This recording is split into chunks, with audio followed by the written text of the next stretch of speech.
Communist بیگار کیمپوں کے کرتا دھرتا افراد کے بارے میں بتایا کہ ان کے سب انچارج یہودی النسل تھے۔ ان کے نام ایرن سولٹس اور یعقوب ریپیوٹ تھے، اور اس کے علاوہ لازار گوگان، مارٹوی برمن، گنرخ یاگوڈا اور نیفٹلی فرینکل تھے۔ ان لوگوں نے ان بیگار کیمپوں کے اندر عیسائی اور دوسرے غیر یہودی لوگوں کو چن چن کر مارا۔ ان مارے جانے والے یا سائبیریا بدر کیے جانے والوں میں ایک بڑی تعداد مسلمانوں کی بھی تھی۔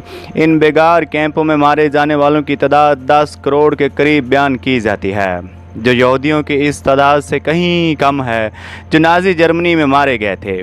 یہودی جرمن ہولوکاسٹ کا اتنا شور مچاتے ہیں تو روسی ہولوکاسٹ کے بارے میں کیا خیال ہے، جس کی سربراہی یہودی کر رہے تھے؟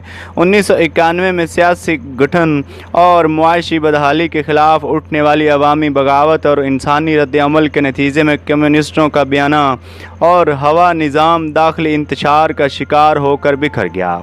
6 نومبر 1991 کو روس کے اندر کمیونسٹ پارٹی پر پابندی عائد کر دی گئی۔ ایک بڑی عوامی بغاوت اور انسانی رد عمل کے نتیجے میں کمیونسٹوں کا بنایا سوویت یونین 26 دسمبر 1991 کو ٹوٹ کر 15 حصوں میں تقسیم ہو گیا۔ اب ہم آپ کو بتاتے ہیں کہ امریکی خانہ جنگی اور ابراہم لنکن کا قتل کیسے ہوا۔ امریکہ ایک ابھرتی ہوئی عالمی طاقت تھی اور وہاں پر بڑی غالب اکثریت عیسائی مذہب سے تعلق رکھنے والوں کی تھی۔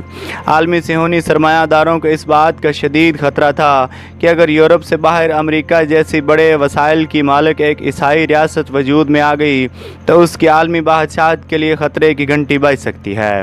اس خطرہ سے نمٹنے کے لیے عالمی سرمایہ دار صہیونیت نے ایک طے شدہ منصوبے کے تحت امریکہ کو 2 متصادم ممالک میں تقسیم کرنے کی سازش کی۔ اس مقصد کے لیے امریکہ کی جنوبی ریاستوں کو مرکزی حکومت کے خلاف بھڑکایا گیا اور وہاں ایک خون ریز خانہ جنگی شروع کروائی گئی جو تقریباً 4 سال تک جاری رہی۔ یہودیوں نے اس خانہ جنگی کو طول دینے کے لیے دونوں فریقوں کے اندر اپنے ایجنٹ داخل کر دیے تاکہ خانہ جنگی کی آگ بجھنے نہ پائے۔ اس ساری سازش کے پیچھے روتھسائلڈ اور اس کے گماشتے تھے۔ امریکی مرکزی حکومت اس سازش سے آگاہ تھی۔ ابراہم لنکن کو معلوم ہوا کہ روتھسائلڈ خاندان اور روسی زاروں کے درمیان روس کے اندر بینک قائم کرنے کے معاملے پر ان بن ہو گئی ہے۔ روتھسائلڈ روس کے اندر اپنا بڑا مرکزی بینک قائم کر کے وہاں سرمایہ کی منڈی پر قبضہ کرنا چاہتا تھا، جس کی زار روس نے اجازت نہ دی۔ اس بنا پر روتھسائلڈ اور زار روس کے درمیان ان بن تھی۔ ادھر امریکہ کی مرکزی حکومت نے جنوبی ریاستوں کی باغی فوج کے قدم اکھاڑ دیے۔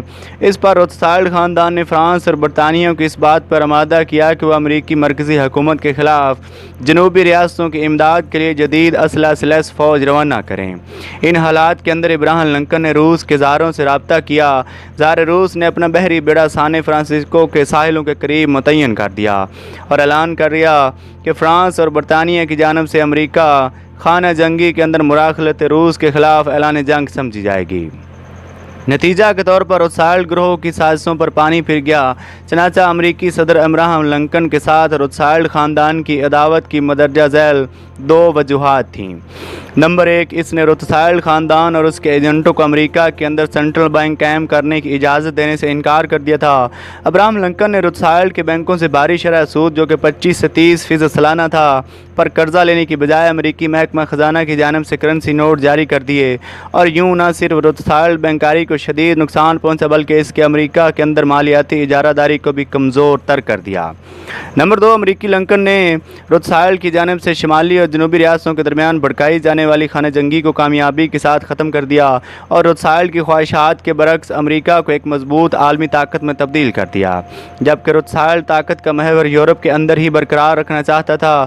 روتھسائلڈ خاندان کی ایک سوانح عمری کے اندر اس بات کی نشاندہی ملتی ہے کہ بین الاقوامی بینکنگ اور سنڈیکٹ روتھسائلڈ گروپ نے ریاست متحدہ امریکہ کو تقسیم کرو اور قابو میں لاؤ کی حکمت عملی کے تحت شمالی اور جنوبی ریاستوں میں تقسیم کرنے کی منصوبہ بندی کی تھی۔